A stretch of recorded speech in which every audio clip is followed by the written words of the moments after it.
નમસ્કાર અમારા દિલથી વાલા પેન્શનર મિત્રો, નિવૃત્ત કર્મચારી મિત્રો, ભાઈઓ તથા બહેનો, સ્વાગત છે આપ સૌનું આપણી આ યુટ્યુબ ચેનલ ભાવેશ મકવાણા ન્યૂઝમાં। તો પેન્શનર મિત્રો, આજના વિડીયોની અંદર આપણે વાત કરવાના છીએ રક્ષાબંધનના તહેવાર ઉપર। ગુજરાત રાજ્યના પેન્શનરોને મળશે આટલો પેન્શન વધારો।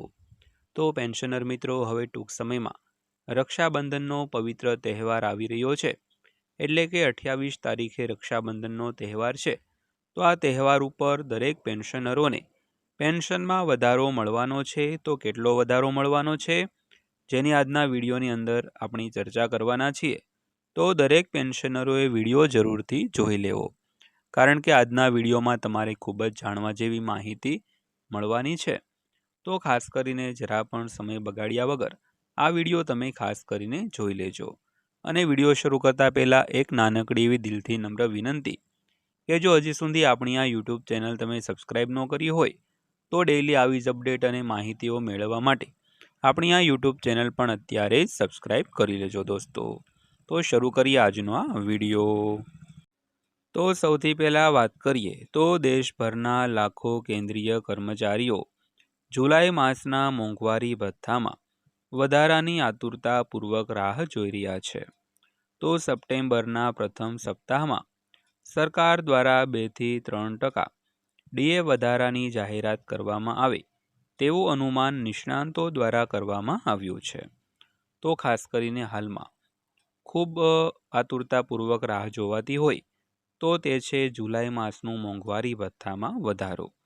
તો ખાસ કરીને સપ્ટેમ્બરના એટલે કે 9મા મહિનાના પ્રથમ સપ્તાહમાં સરકાર દ્વારા 2 થી 3%ના ડીએ વધારાની જાહેરાત કરવામાં આવે તેવું હાલમાં નિષ્ણાંતો દ્વારા અનુમાન લગાવવામાં આવી રહ્યું છે।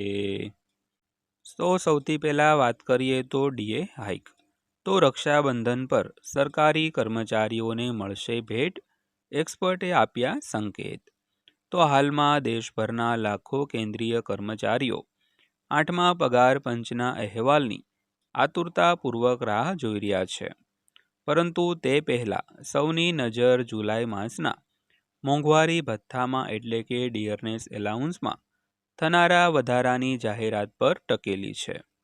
તો સામાન્ય રીતે સરકાર વર્ષમાં 2 વાર મોંઘવારી ભથ્થામાં સુધારો કરે છે, એક જાન્યુઆરીમાં અને બીજો જુલાઈમાં। તો ખાસ કરીને હાલમાં 8મા પગાર પંચના અહેવાલની પણ આતુરતાપૂર્વક રાહ જોવાઈ રહી છે, પરંતુ તે પહેલાં સૌની નજર જુલાઈ માસના મોંઘવારી ભથ્થા પર ટકેલી છે। તો સામાન્ય રીતે સરકાર છે તે વર્ષમાં 2 વાર મોંઘવારી ભથ્થામાં વધારો જાહેર કરતી હોય છે, સૌથી પહેલો જાન્યુઆરીમાં અને બીજો વધારો જુલાઈમાં। તો ત્યારબાદ વાત કરીએ તો રક્ષાબંધનના પવિત્ર અવસરે કેન્દ્રીય કર્મચારીઓને ભેટ આપશે। તો જાન્યુઆરીના ડીએ વધારાની જાહેરાત માર્ચ કે એપ્રિલ મહિનામાં કરવામાં આવે છે, જ્યારે જુલાઈના ડીએના વધારાની જાહેરાત સામાન્ય રીતે સપ્ટેમ્બર અથવા ઓક્ટોબરમાં થતી હોય છે। પરંતુ તહેવારોની મોસમ નજીક હોવાથી શું સરકાર આ વખતે રક્ષાબંધનના પવિત્ર અવસરે કેન્દ્રીય કર્મચારીઓને ભેટ આપશે? આ અંગે નિષ્ણાંતોએ મહત્વની બાબતો રજૂ કરી છે। તો સૌથી પહેલાં વાત કરીએ તો નિષ્ણાંતોની માંગ અને રક્ષાબંધનની ભેટ। તો મોંઘવારી ભથ્થામાં વધારાને કેન્દ્રીય કેબિનેટ દ્વારા મંજૂરી આપવામાં આવે છે, તો જ્યાં સુધી 8મું પગાર પંચ લાગુ ન થાય ત્યાં સુધી 7મા પગાર પંચ હેઠળ જ ડીએમાં વધારો થતો રહેશે। તો મોદી સરકારે એપ્રિલ મહિનામાં મોંઘવારી ભથ્થામાં 2%નો વધારો કરીને તેને 58%થી વધારીને 60% કર્યો હતો। તો હવે તેમાં ફરીથી 2 થી 3%નો વધારો થવાની પ્રબળ શક્યતા છે। તો ખાસ કરીને નિષ્ણાંતો માને છે કે રક્ષાબંધનની ભેટ દરેક પેન્શનરોને મળી શકે છે અને જુલાઈથી લાગુ થનારા મોંઘવારી ભથ્થામાં 2 થી 3%નો વધારો મળી શકે છે। તો ત્યારબાદ વાત કરીએ તો કર્મચારીઓનો પગાર 1-2 દિવસ વહેલો જારી કરી દેવો જોઈએ। તો all India NPS employees federation અને national mission for old pension scheme ભારતના રાષ્ટ્રીય અધ્યક્ષે જણાવ્યું હતું કે તહેવારોની મોસમ, ખાસ કરીને રક્ષાબંધન અને ઓણમને ધ્યાનમાં રાખીને સરકારે કર્મચારીઓનો પગાર 1-2 દિવસ વહેલો જારી કરી દેવો જોઈએ.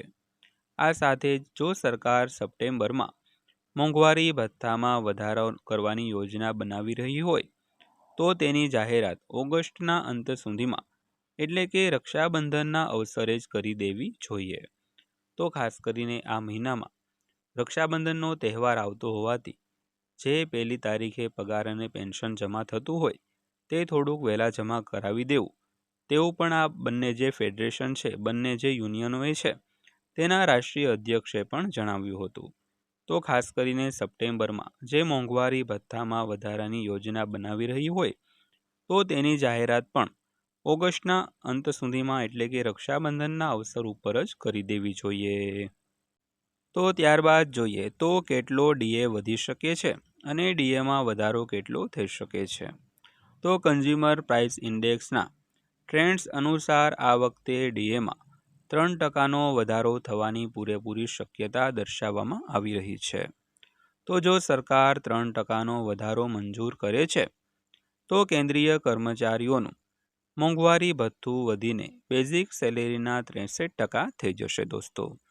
તો ખાસ કરીને મોંઘવારી ભથ્થામાં કેટલો વધારો થઈ શકે છે તેની વાત કરી તો જો 3%નો મોંઘવારી ભથ્થામાં વધારો કરવામાં આવે એટલે કે હાલમાં જે 60% છે તેને વધારીને 63% કરવામાં આવે તો બેઝિક પગારને આધારે 63%નું મોંઘવારી ભથ્થું છે તે દરેક પેન્શનરો અને કર્મચારીઓને મળવાપાત્ર થશે દોસ્તો. તો દોસ્તો આ હતી આજની માહિતી પસંદ આવી હોય, વિડીયો સારો લાગ્યો હોય તો વિડીયોને એક લાઇક કરજો અને આવા જ વિડીયો અને માહિતીઓ જોવા માટે આપણી આ યુટ્યુબ ચેનલ સબસ્ક્રાઈબ કરી લેજો. તો ફરીવાર પાછા મળીશું એક નવા વિડીયો સાથે, નવી માહિતી સાથે. ત્યાં સુધી સૌને જય હિન્દ, વંદે માતરમ.